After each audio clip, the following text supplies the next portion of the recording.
IIHS and AAA conducted 3 crash tests at speeds of 40, 50, and 56 miles per hour to show how a small change in travel speed can increase the likelihood of being injured if you are involved in a crash. We selected the 2010 Honda CR-V for these tests. This small SUV is representative of the average age of vehicles on our U.S. roadways.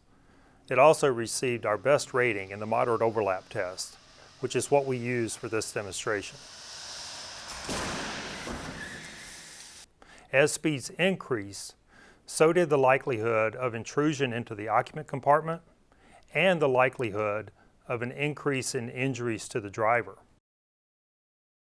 At the highest speed of 56 miles per hour, we saw that the occupant compartment was significantly compromised, and there was a likelihood of injury to the facial region, to the brain, to the neck, and to the lower leg. Speed limits have been on the rise in the United States for the last 25 years. Today, 41 states have maximum speed limits of 70 miles per hour or more. 8 of those states have maximum speed limits of 80 miles per hour or more. The trend of increasing speed limits across the US is a huge disappointment to us at AAA, primarily because it undermines roadway safety.